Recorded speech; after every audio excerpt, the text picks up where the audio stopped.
The views and opinions expressed in the following program are those of the hosts and guests, and not necessarily those of the staff or management of Worldwide Digital Broadcasting Corporation.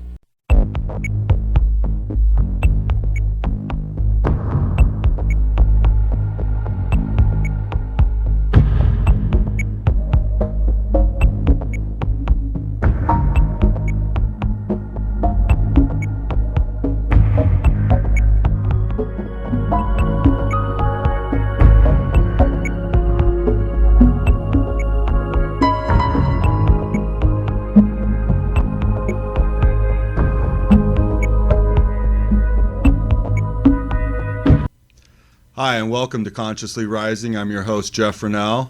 Today's episode is going to be a special one that I really enjoy, and that's the topic of life after death or near-death experiences. Today we have Christine Contini with us. Christine has just finished writing your first book, yes. And it isn't really out yet, but it's getting ready to be published, correct? Correct. It is called Death, Awakening the Life? Yes. And it's the first of three. This one is Seeds Planted. Seeds Planted. Okay, and so it's the first of three, and so each one is going to keep building on each other to help. Well, yes. So the first one goes basically just through the beginning of my experience with the dead and how I started working with them. The second one will be more specific about dealing with death of plants, animals, children, when a parent dies and leaves a child behind. And the third one will be the catastrophes, the murders I've worked on, the tsunami, 9/11, things like that. Amazing. That should be a lot of fun. But we will definitely, let's tap into this first one here. Christine has had a very fun, exciting life in a lot of different ways. You had to battle multiple sclerosis for a while, is that correct? It is. And then in the process of dealing with that, then you had a couple other health issues as well too that ended up into the near-death experience. Yeah, they actually came after. I was in Tahoe reveling over how healthy I was, being free of all my multiple sclerosis symptoms, and then I just fell over dead. That's funny. It was quite a shock because it was the best health I'd ever been in my life. And then suddenly I had a massive heart attack. I was deprived of oxygen for more than 45 minutes. I wasn't expected to recover at all. They expected me to be in a vegetative state to the point that they'd already showed my family videos on how to take care of me as a vegetable. Really? Yeah, that was quite traumatic for them. And, I mean, if they're already showing them all that, I mean, how did you make such an amazing recovery then? Well, it's in the book. You got to buy the book to find that one out. It would take a long time, but basically, because I had been doing so much with meditation and self-healing prior to the heart attack, I believe that had a lot to do with it. My husband at the time was telling me, hey, your heart rate is too fast, your pulse is too high, your blood pressure is too high, different things. And every time he would tell me, even though I was in a medical coma, each time he told me to do something, I would take care of it because I'd go into meditation and just take care of it.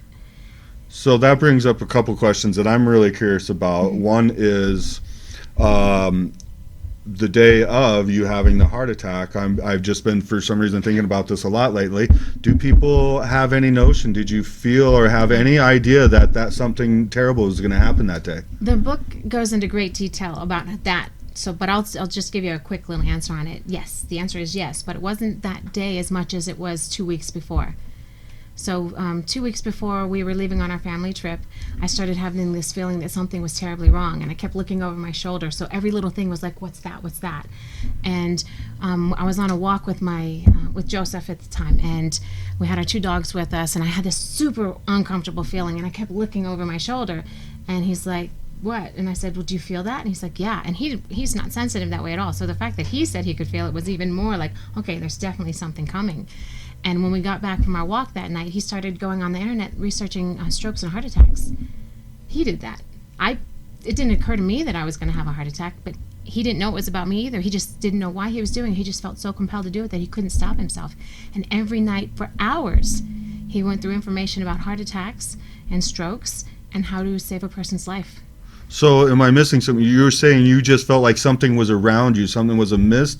You weren't talking about physical issues, and he was already going there. Right, exactly, which was, I thought, a huge thing when you look back at it. Yeah. Because if he hadn't done that studying when I had the heart attack, I was actually, so I was having the heart attack, my oxygen was already depleted, I was already suffering from hypoxia, vomiting, and all those other symptoms that come with a heart attack.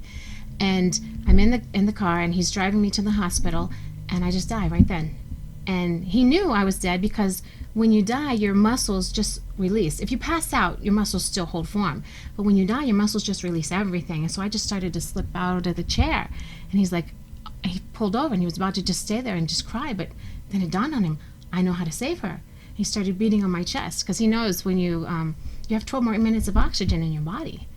It's not the end. And did he just read that, or did he know this prior? He knew that from those 2 weeks of his studying. He knew that. See, that's why I want to hit on that. That's what I find absolutely amazing is that our spirit knows us. I mean, consciously, I know that there's subconsciously we know so much more than we're definitely conscious about. Of course, that's subconscious, conscious. Yes. But I just find that stuff so fascinating that he just had that instinct to let me research this because that's probably part of the whole contract to help keep you alive. Sure, yeah, exactly. And before the heart attack started, he had said to me, if this were your last day on earth, what would you like to do?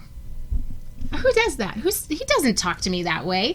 And he had the notion to say that to me. And I was like, well, I know we were on vacation. I thought, well, how about we just, if it's my last day in Tahoe, what would I do? Because I couldn't think of what to do. And I said, well, let's go. And what a weird question to get, right? You know? Especially when you think you're in perfect health at the time. Exactly. Again, the best health I've ever been in my entire life. Start questioning, why? You got something planned? So I told him, well, let's go to the beach where you proposed to me and where our son Joey took his first steps. And so we hung out on the beach and we watched the sunset, and it was just a really good thing. And he's like, "Oh, you ready to go?" I know. and it hit me like that too. No, I'm not ready to go. I want to let me just hold on to this feeling a little bit longer. So I had really strong in my body this feeling of love and connection to my family and how much they meant to me. And we'd had this talks with the kids about what was important to us. And we were there a couple of hours going through this feeling of connection. And then when we left, that's when it started. And that, to me, that's just saying right there, showing that Spirit's there guiding you, helping you get prepared mentally and emotionally, and really asking you the question before you're there in the midst of it, because you sat there and was able to think about all the things that meant so much to you and realize, no, I'm not ready to go yet. I want to stay here. Yes. Because a lot of things I've learned, we ultimately, I mean, until I'm in that moment, I don't know. You've been there a couple times, I guess, but I've always heard, and I do believe it's ultimately our choice when we're there, unless it's a certain type of contract that other people are going to learn great deals from. I think it is always our choice whether it's time for us to go or not. And yes. And I mean, I think that's beautiful how that's set up. That's amazing. I think it was extremely important that I had those moments before, because my entire life I wanted to be dead. I've never really, up until that moment, I never really liked being here. And I've always thought I was just living so I could get to heaven, so that I could be where I wanted to be. And so in the moment of death, I'm going up this tube. That's always a big question everyone wants to know. Was there a tunnel? Was there a light? There was no light, but there was a tube, and I did go through the tube, and I arrived on a platform, or I guess you could say I arrived in the light, because it was just this big open white space. And as I stood there, it formed into things that meant something to me, that met my thoughts. So suddenly it was like a wood plank like you'd find on a pier, because I always thought those were really cool. My dad was in the Navy, and we used to go to the pier when he was coming home. So that's the ground under my feet turned into that. And I'm looking around at the sky thinking, there should be people to meet me here. Why is nobody here? And then somebody started appearing as I'm thinking, where are you? Why aren't you here? And the person I saw, again, if I hadn't already locked in that my family had value to me, I don't think I would have come back. Because I knew that person deeper and more completely than I've known anything in my entire life. And there was a love that I could feel so clean and so complete that why would I leave that? Yeah, unless you've already thought about it in your mind, what it really meant to you, what right. was important to you at that time. Yep, why would I come back? Yeah. And they were they shocked me 5 times, by the way. and they shocked my body. I'm out of my body. I'm up on this platform, and it was on the fifth shock that the lady who was there, because it was a lady, by the way, if anyone's ever wondering, can't say it's God or not, but it was a woman who met me. And there's more details in the book about her if you guys are wondering who she was and what she looked like and everything, because I think all of that's very interesting too. People always want to know, did you meet Jesus? Was there a gate? Was there all these things? Well, to me, it wouldn't have made sense for there to be a gate, because they can't hold me back. Yeah, who are they trying to keep somebody out? That's why I always hear that thing about a gate. That never even thought about that. Yeah, that don't make sense anymore. So to me, the whole space was wide open, and I was like, yeah, this is how it's supposed to be. Never thought about that ever. Why is there a gate there? Right? So on the fifth shock, it was when the lady who was standing there with me, I could see in her face that, oh no, I'm going back. And I'm like, but I'm not ready. I don't want to go back yet. And she puts her finger on me and she pushes, and I just fall back through the tunnel.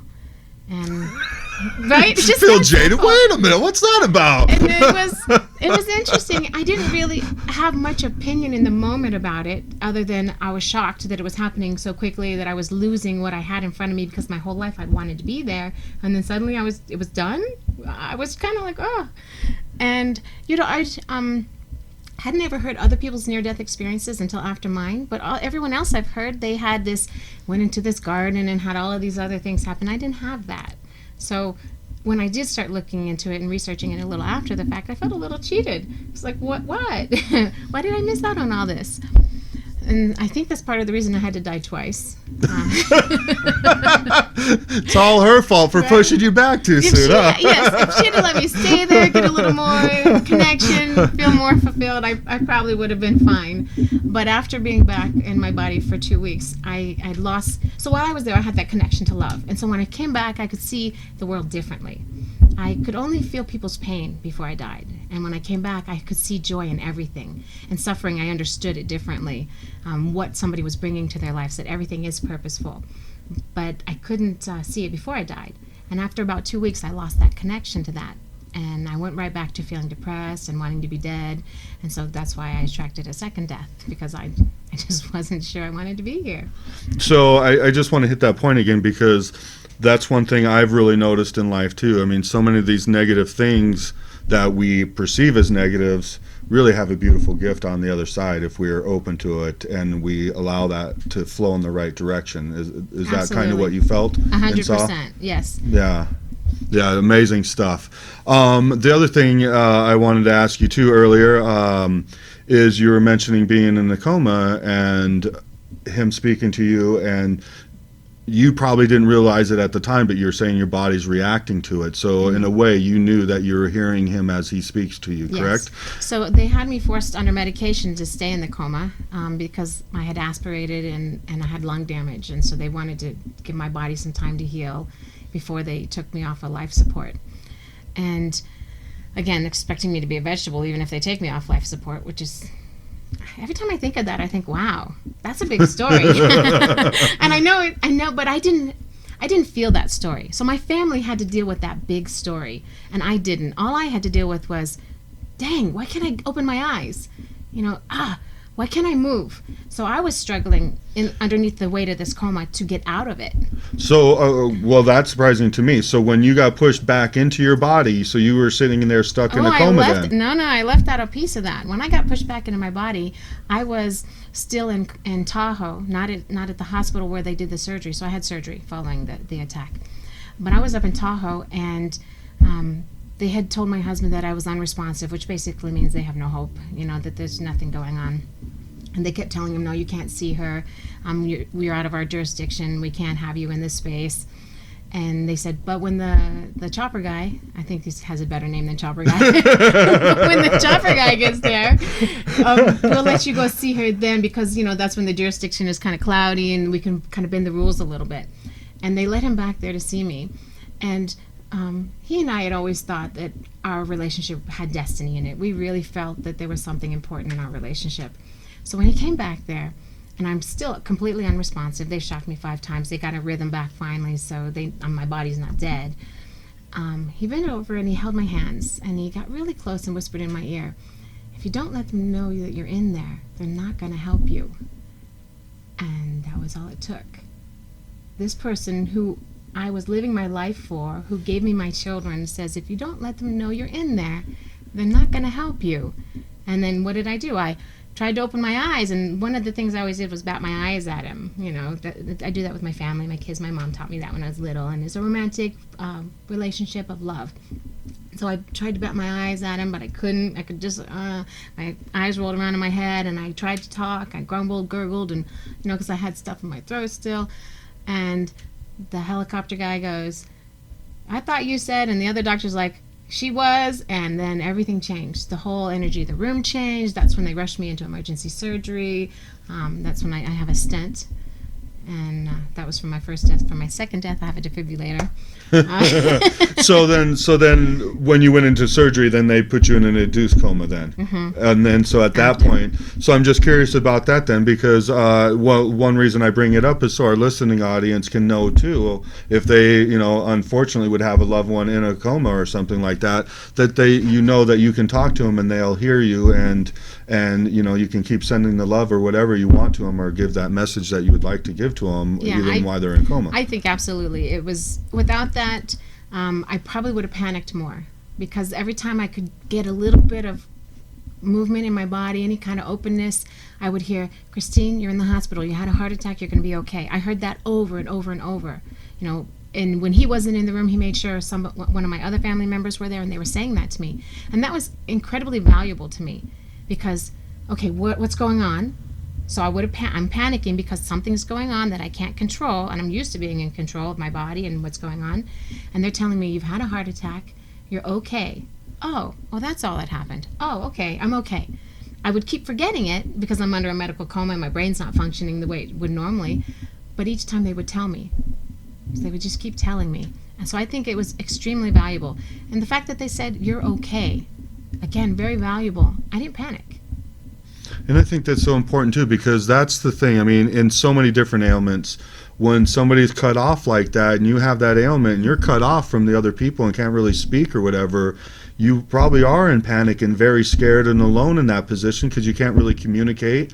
They don't think they can communicate to you. So that's one reason why I really want to bring this up, so we can help really reach out to the people in need at the time. Absolutely. There's a chapter in the book too, when I'm working with somebody who's in a coma, and we go into detail too, and you can see exactly the impact it has on him, with his family members being in contact with him, and the girl he's dating in contact with him. It makes all the difference. So you actually work with people in comas then, Yes. and help them. Yes. We're going to have to take a quick commercial break, but let's come back and let's talk about that a little bit, if you don't mind, because I think that would be very important. Okay, great.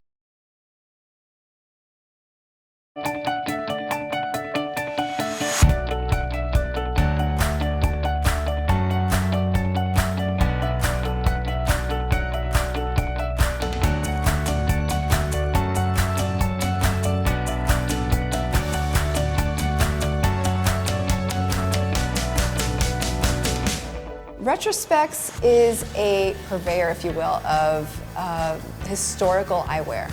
Retrospect is located on the second floor, right across from the chandelier bar.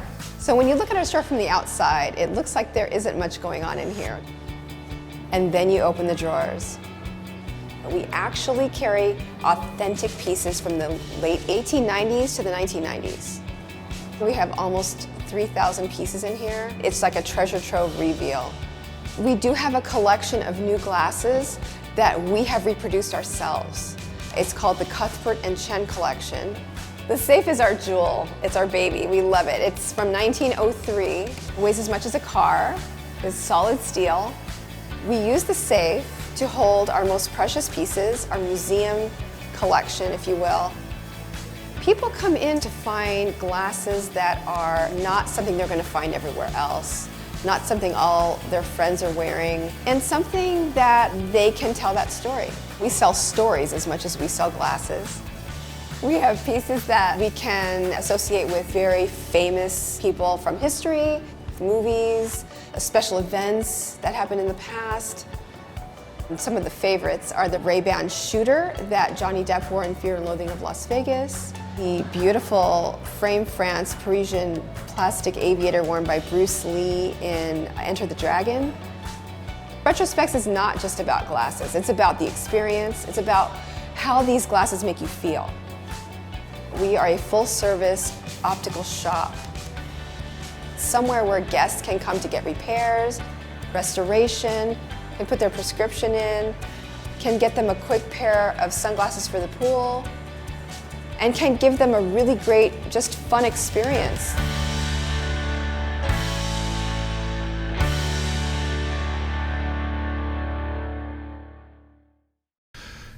We're back to Consciously Rising. I'm here with Christine Contini, and we're talking about her new book that's coming out, Death, Awakening of Life. And we were just talking about her near-death experience and talking about the experience of being in a coma. But now from that, from your experience of going through all of that, you now work with people that are in a coma, correct? Yes, I have. I'm not in the hands-on business of it anymore, but I've trained a few other people to do it. In extreme situations, I still help like family members and friends when something happens, but it's not something I do as a public service anymore. Okay. But I can give some hints, tips, and tricks that would help others. Yeah, please. So what happens when, especially with a heart attack or a stroke, there's that disconnection and the person has been traumatized and their energy is out of their body. And the first thing we want to do is get their energy reconnected to their energetic system connected to their etheric template, because it affects the physical body and its ability to heal. And some of that's covered in the first book as well. How I began to heal, who helped me. It wasn't a human being; it was somebody out of body. Awesome. Well, a human being, but they were out of body at the time helping me. So it's a little complicated, but I think we went into great detail to make sure people could understand what happened, and the type of work that was done. And in another chapter, we talk about the one about the guy in the coma. We talk about what's blocking him from getting back into his body. And again, I feel that that's very important if you have a loved one or a friend who's out of their body and they're in a coma and they're afraid. If we can't get them back in their body, it takes within probably 3 days, the physical decline increases. And the likelihood of them recovering is much less.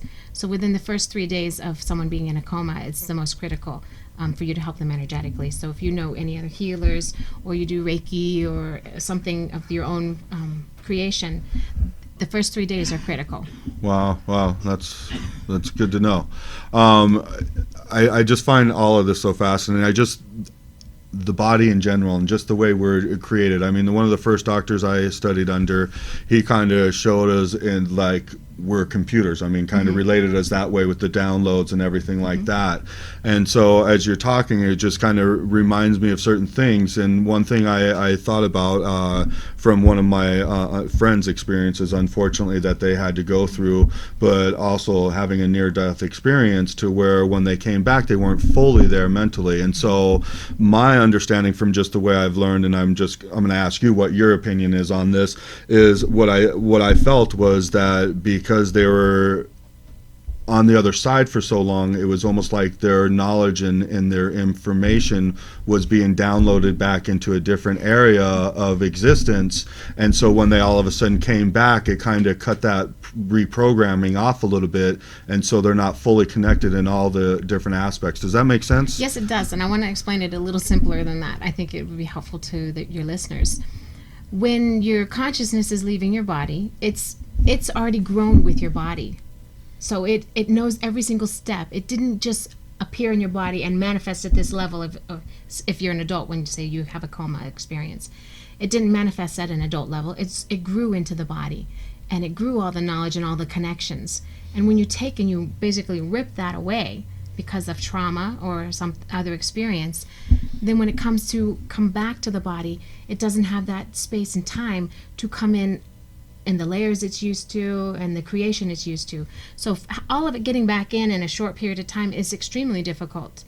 That's why if you're doing energetic work with somebody, like you would be able to pull them in. Let me give them this download. Let me give them the first year of their life, the second year of their life. Let me bring them back in at this pace.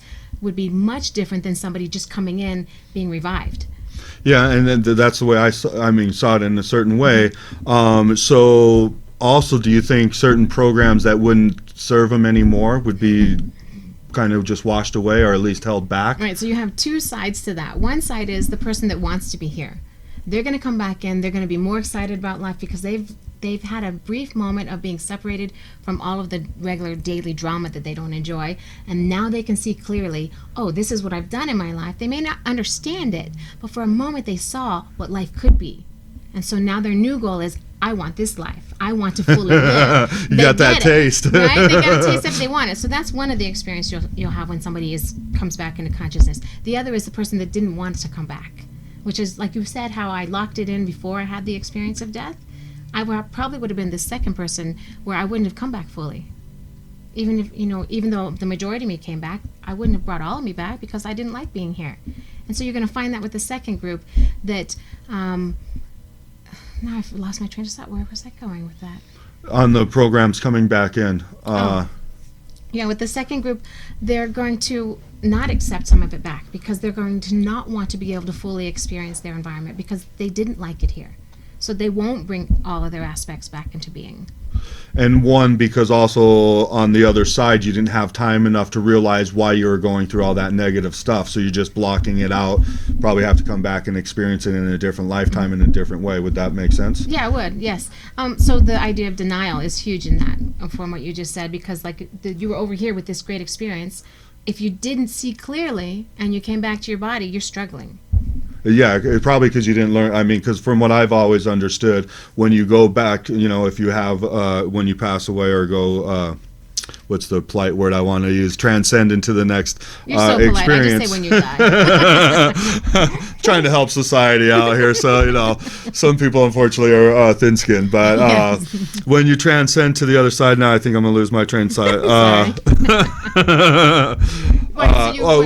So with my experience, you're also learning and growing just like we are here, but it's just a different environment, and you're learning more on the energetic level than we are on the physical level on the other side. So the complication, this will make even more sense. The complication is when you're coming back, when you're over there, you don't carry your belief system or your consciousness with you. You're carrying your energetic, your mind, which is separate than your brain.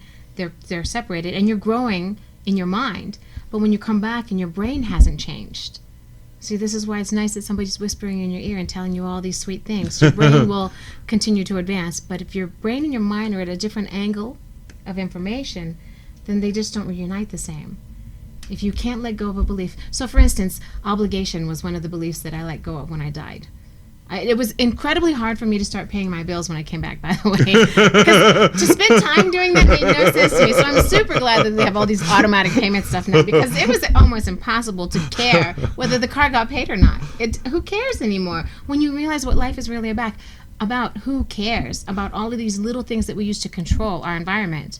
And so you're coming back in, and all you want is love and joy, and let's have fun, and let's sing songs, and let's be happy. Having that kid mentality again, yes, huh? Absolutely. It feels good, and you remember what it is to feel good, and so you don't want to do the struggling stuff. So when somebody learns these things, that none of this matters the way we think it does, and that the lessons we are drawn to ourselves were actually for our benefit, but we were so stuck in these belief systems that we couldn't see it. When they come back into their body, they don't necessarily fully come back because their beliefs are blocking their ability to come in. It depends on how strong their conscious mind will hold on to it. So when I came back and I was like, obligation, nothing really belongs to anyone, everything, we're all equal, okay. And because I had the father I think I had a benefit that, okay, everything matters, every opinion counts. So I came back in with these new opinions. They were in conflict with what I saw in my life. I worked through them. If I couldn't have worked through them, I don't think I would have recovered. Yeah, no, that makes sense for what you're telling me. Yeah, that's amazing. I love it. That's that's why I do what I do, because I think that is so fascinating, the way we work. I mean, in some ways it seems so complicated, and in other ways it's just so simple. To me, my understanding now, because I've had that path, what is life about, everything, why are we here? To me, my realization, it's just all about love, period. It's just love, period. There isn't nothing else. I know the saying out there is it's love and fear that motivates us, but truly it's just love. It's just love. and fear is just the absence of love. That is exactly, completely clear to me when I came back that, if there's fear, the vibration of love is missing. And everything that's between fear and love is just a part of that vibration of love. and a part of it is missing, and that's why you don't have the full experience of it. Yeah, and then that's why we develop illnesses and stuff to show us, hey, we're not in that balance of love anymore, and so it makes us sick, and then we go through that experience there, and then as soon as we get to be able to love ourselves in that right manner that created that illness, then that illness starts to go away, and we're back into that balance, and it's such a beautiful thing. Yeah, just stop resisting and just flow with that and see what beautiful things on the other end. And if I could have stayed with that, I probably wouldn't have had to die again, because if I could have just held on to that, but I didn't. My beliefs, I was surrounded by people who had the same beliefs I had, and I had never... That is an issue too. Right, and not bad beliefs. I mean, I had a great life. It's not that I had a bad life, but that sorrow is something, that we're in pain, that nothing's equal. All of those beliefs that surrounded me were to make me work harder in my life so that I could do better. I realized none of that matters either. But when being around it again, it was easier for me to listen to those beliefs than to hold on to that vibration of love, because the clarity of the vibration doesn't exist here that I experienced on the other side. And so I then had to work even harder. So after the second death, I understood the vibration again, and I started working harder to pull that into my life. But even after that, it was such a struggle that I just wanted to give up. So my third death, which I think is the most interesting, is... And I'll just, again, give you a short little taste you of it. go for it. I was laying there, and I was just done. I could see that suffering had value, but I couldn't feel that it had value. All I could do was feel it as pain. And I just couldn't...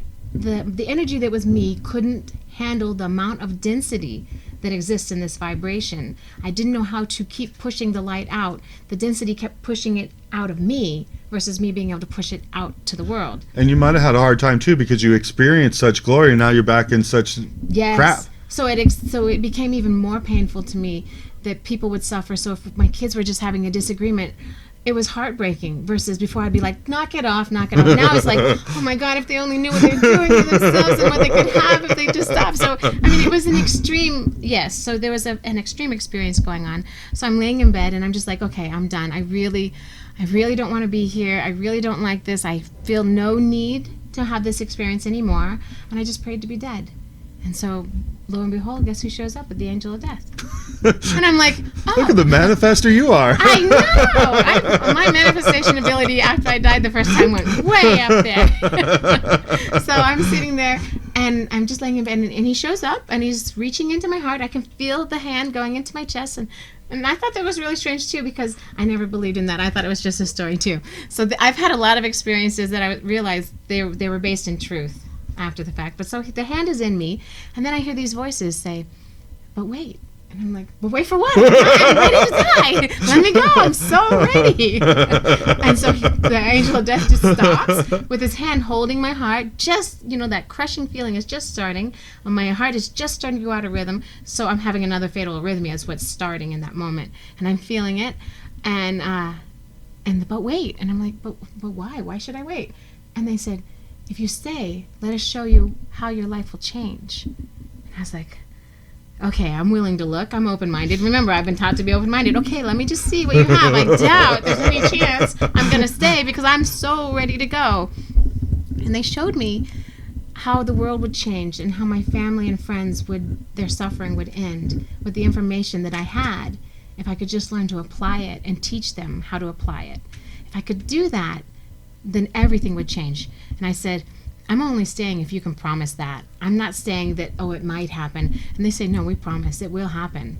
And the word promise is a human word, but it was even stronger than that. There was a guarantee that if I stayed and I did the work, that the world would change. And that's the key, though, that you had to apply yourself, too, Absolutely. with it. I mean, and that's the thing so many people need to know. Yes, destiny is there, but you have to apply yourself to get to destiny a lot of times. Yes, because if I'd have just said, told the whole world the information and done nothing more with it other than this is what I was told and this is what I know is true, nothing would happen. I had to go through step by step, learn to live this way, learn to behave this way, learn to feel the truth of myself in every moment, and to stop being lazy or afraid and backing up from it. Yeah, I agree. I think it's the time now. Everybody needs to step Yes. up into that role as well too, because it's their life, man. Have fun with it. Don't be afraid. Just jump in and have a good time. And what's the worst that's going to happen? You'll transcend to the other side. Maybe learn a few things. Come back a little bit later and experience something different. Yes, definitely. Yeah, great times. So. Now, since your past life experiences, you do a lot of different things and work, and I'd like to get into some of that stuff because what you've experienced on that now allows you to help other people in a lot of different ways. Yes. And we've worked together a little bit on the study that you created and stuff like that. Do you want to talk about that a little bit Yeah, and I can how? give you a little bit of information about the study. So what the study was designed to do was to bring some of the information that I learned into the consciousness of other people and to see their reaction and what would happen to them if they applied these things to their lives. We've done 2 studies so far, and each time we did get different reactions, and we've learned what's more effective, what's less effective, and they're done in a group system. And so the first study, it was really interesting. One of the participants had a disease that wouldn't allow them to open their hands. And by the end of the study, they were able to open their hands. And you would say, well, what did you do? What did you... Nah, I can't just say do this, do that. Yeah. You literally have to change through the process of the information, not just, oh, yeah, I told you, stop feeling bad about yourself. It's nothing different than you've heard. But it's the full embodiment of what you've already heard. So that's what the study did, was show people how to embody that vibration and then how to exist in it. And in doing so, their lives changed. And I think that's the most important thing, existing in it. That is the most thing, feeling it and being it, because we're feeling and being too much of the negative, and that's what we're manifesting and creating, because we're that beautiful creator.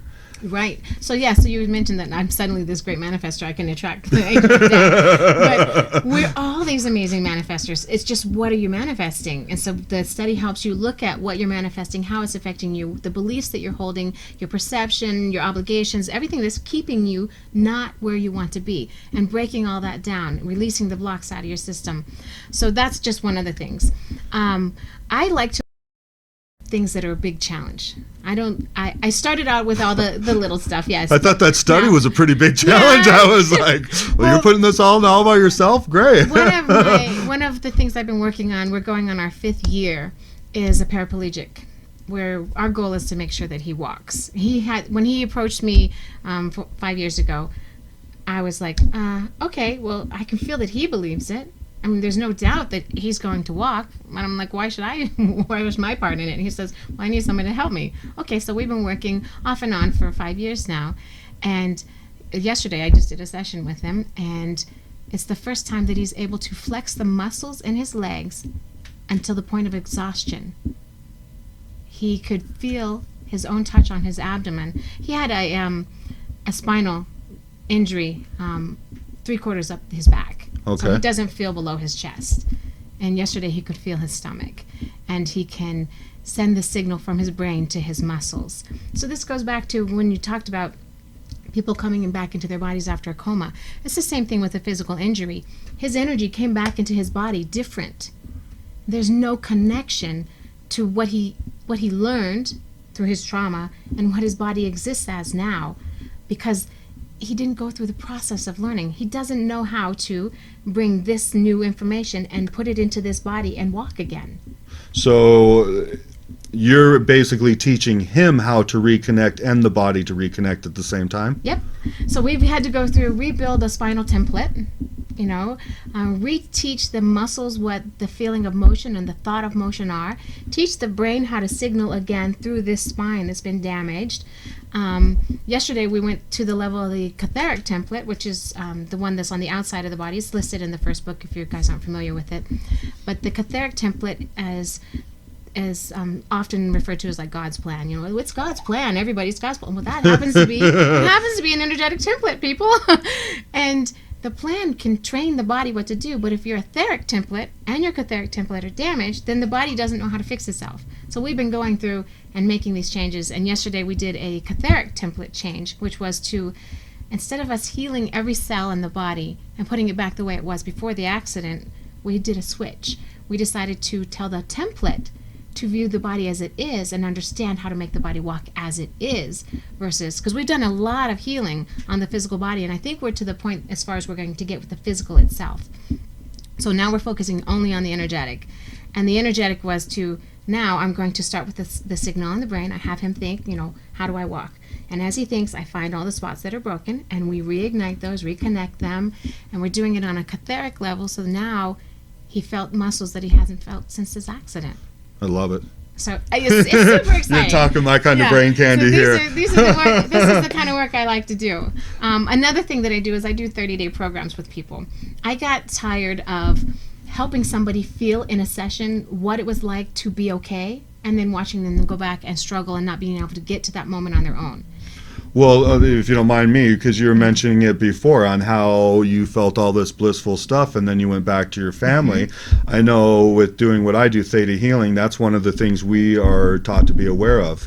If I'm working with a client and stuff and they go to a home that's very abusive and stuff, you got to work on that program and then also teach them how not to take that energy on when they go there as well, too. Yeah. Exactly. So in a 30-day program, we do that. We go through not just the energetic change, but we work through the mental process. We look at the root issues, how they take everything personally, how they're attacking themselves with things, how to not block or shield, because that doesn't actually help them. Yeah. Their energy needs to keep flowing. How to flow the energy in the direction that they won't be impacted in a negative way by things around them.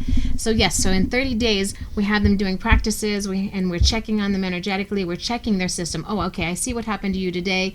Your shoulder's aching. Well, that turns out you took something on in your heart chakra. Let's just go back and I want you to expand your heart chakra. We teach them how to do that. Now feel that. The pain releases. Okay, good. We're catching everything immediately, versus when you're seeing people like once a month in a session, there's so much distance between the experience and you being able to help them that they can't comprehend because they don't know how. Yeah. So if you're working with somebody daily, you can bring them rapidly through change. And we may not get them all the way to the finish line, but we're going to get them rapidly through change and give them the tools and the techniques in their own daily lives. They're going to recognize what's happening and be able to respond to it and keep changing, versus in a single session or once a week even. It's just not often enough. No, I like that idea too, because you're almost creating that Buddha mindfulness for them, because you keep letting them be in that energy day after day after day, and instead of letting them go back to their mundane life and detaching from what you've already done. Yes. Because then it is such a slow process. I totally understand that and get that. Yep. So by the end of the third week, I'm pulling back my energetic support. And they're like, oh, but wait, this felt like this. And I said, okay, now, what did it feel like when I helped you? Oh, it felt like that. Well, let's get you to do the work to get to that without my support. And remember that feeling too. Yes. Yeah, because that's what I'm all about, is feeling. And once we have a feeling, once you've experienced something, all you have to do is remember what that feeling is, and the body can go back into that. Yep. I know with me energetically, if I get hurt in certain ways, I'll actually go back to before I got injured and put that energy back into my body, and it's usually just, all right, let's go. Yeah, exactly right. That is exactly right. So there's a method, that would be one of the methods we teach, where, okay, you came home this day and you walked in the door and you struggled and you were upset, but another day you came home, you walked in the door and you didn't struggle and upset. What was different? Okay, so now go back to how you felt when you were okay.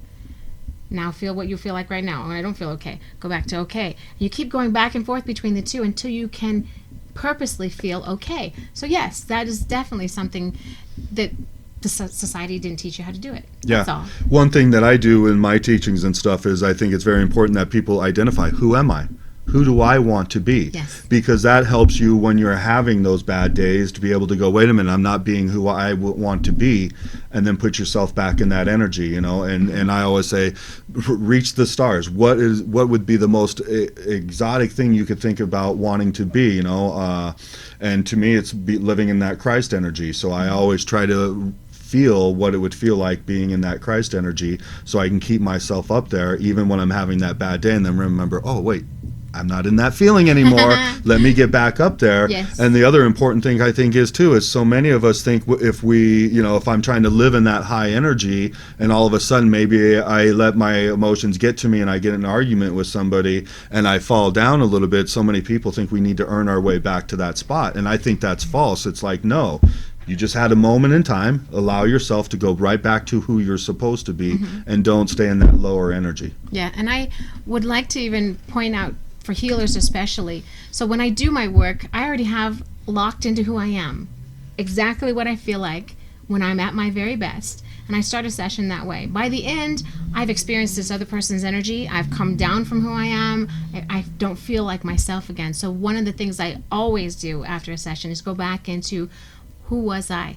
Lock myself back into who I was prior to my experience with them, because I have to go into their pain. Yeah. I have to feel that vibration again. And it is hard. It's dense. For me, it's really dense.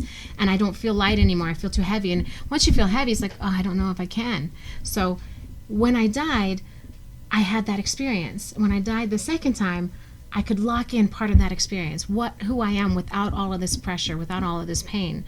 And having that view of who I am, nothing can penetrate that now. So if I go and I start having a fight with somebody, I was, wait a minute, I got pulled into something you believe in. I don't believe in that. Let me just back up from that. I'm not fighting anymore. I can stop instantly. I remember as a kid, and this was something I think a lot of people probably experienced, when I would get in trouble and I was not guilty, I would be so angry with my parents, and I would hang on to, and I would have this resentment that I didn't deserve the punishment, and I would be pouting and upset, and my dad would be just fine. And I remember thinking, how does he do that? How is he just fine when we just were upset? How is he okay and I'm not okay? So yeah, I think it's super important that we can go back to being okay, and it's a choice, and we don't realize it's a choice. As a child, I thought it was an obligation to be upset, that I had to be upset. And it's not true. Yeah, that's what most people are trained to believe. And it's a choice.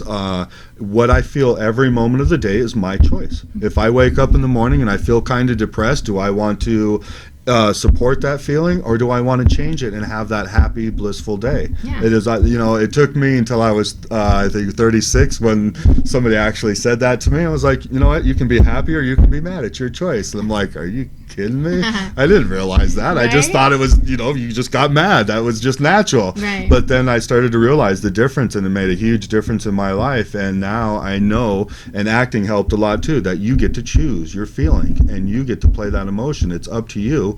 And once you choose into it, that creative energy then supports you in it. But if I'm feeling depressed and saying, oh, I want to be depressed, and that creative energy is just going to keep giving me things to be depressed. Yes. And until I change my feeling, the creative energy isn't going to change my feeling for me. I have to change it. And then it goes, oh, well, now Jeff wants to experience being happy. Let me give him things to be happy about. Yes. And I think a lot of it, like the reason the study is so important, and your work too, is people don't know how to be different than they are. If you don't know what something looks like, if you haven't felt it and experienced it, getting there, it feels impossible. So having this connection to this kind of work, having somebody hold your hand and show you how to feel different in that moment, how to make a choice, how to realize what you're doing to yourself that keeps bringing up this depression. I lived in depression, deep suicidal depression, for ages. I didn't know how to get out of it. I wanted out of it. Absolutely didn't want to kill myself, but I had to struggle with it every day. And it was after I died, I saw why I was that way. And so I have tools and things to teach people now to recognize what we're doing to ourselves that put us in this position. Yeah, and that's one of my things too, is I'm really working on trying to create those tools too, to be able to help teach people to get them back into the right way of thinking, that positive way of thinking every moment. Yes. Yeah, the stuff that you do is absolutely amazing. The study was great. I got a chance to meet a lot of amazing people that went through the study, and I am proud to say that a lot of them are still my friends and that I connect with quite often still.